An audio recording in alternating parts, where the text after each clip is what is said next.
Vamos lá, a manchete agora é do professor Vila.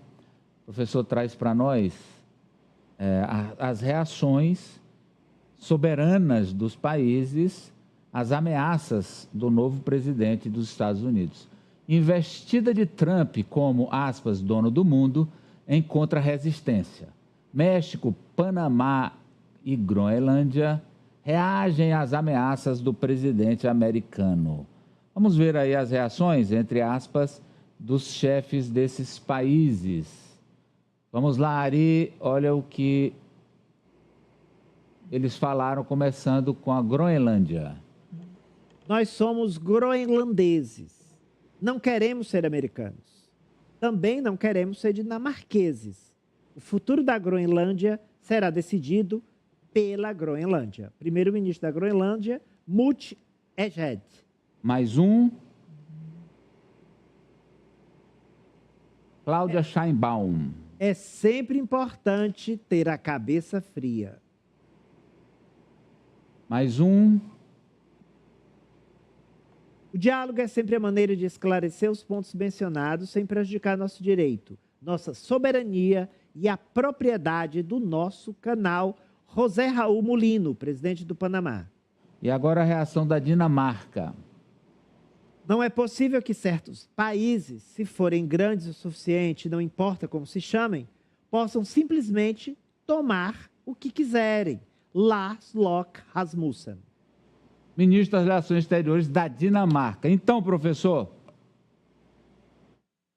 É bom lembrar que o presidente Trump citou no discurso oficial a questão do Panamá.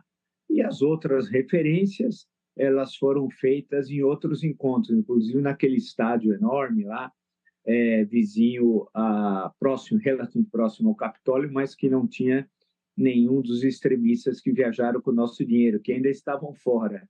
Quase que eles nem entraram no Distrito de Colômbia, lá, que é onde fica a capital. O vexame dos vexames dos vexames. Bem, a questão toda é muito grave, porque a questão do Panamá envolve um acordo internacional entre o presidente Jimmy Carter e o presidente Omar Torrijos do Panamá, e que houve um compromisso americano de paulatinamente devolver o que já era, devolver ao Panamá, o canal, né, que é hiper importante para a economia mundial, como nós sabemos, né? Com relação ao México, a questão é de outro tipo. Envolve principalmente, mas não só, e é grave, a questão da expulsão dos imigrantes ilegais que estão nos Estados Unidos. Mas ele também, Trump, diz que vai taxar as mercadorias mexicanas que entram nos Estados Unidos. Recordando que Estados Unidos, México e Canadá têm um tratado que inicialmente chamou-se Tratado de Livre Comércio, NAFTA, que entrou em vigor a 1º de janeiro de 1994, portanto tem uma longa vida. Teve algumas alterações, mas é um tratado econômico que une esses 3 países.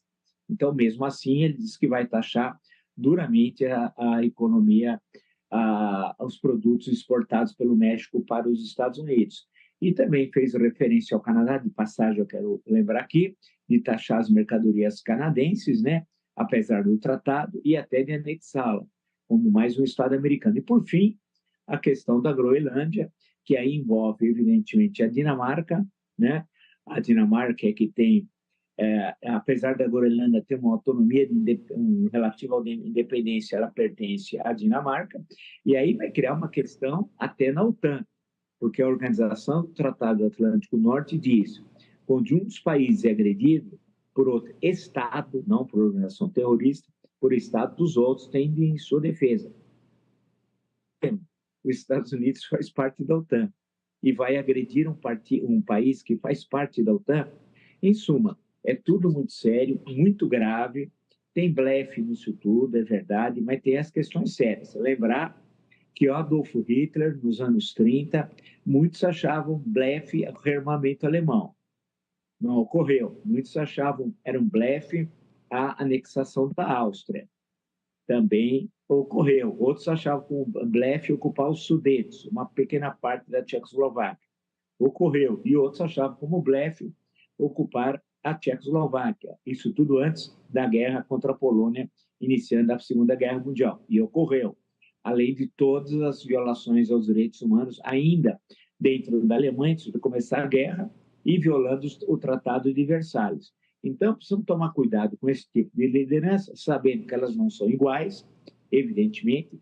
Hitler não é igual Trump, a Alemanha nazista não é igual aos Estados Unidos, né? Registro, isso é importante destacar, porém, por fim, teremos muitos conflitos dentro dos Estados Unidos, especialmente naqueles estados onde há uma presença maior democrática, como a Califórnia, por exemplo, e muitos conflitos com os países vizinhos e no conjunto do globo. Bem, a grande democracia americana dos pesos e contrapesos não foi suficiente para conter o Trump, e hoje o trumpismo ele é determinante na derrocada, no início da derrocada, inclusive, da própria democracia americana. O mundo vai conter Trump, Franci? Tem que conter, Amadeu.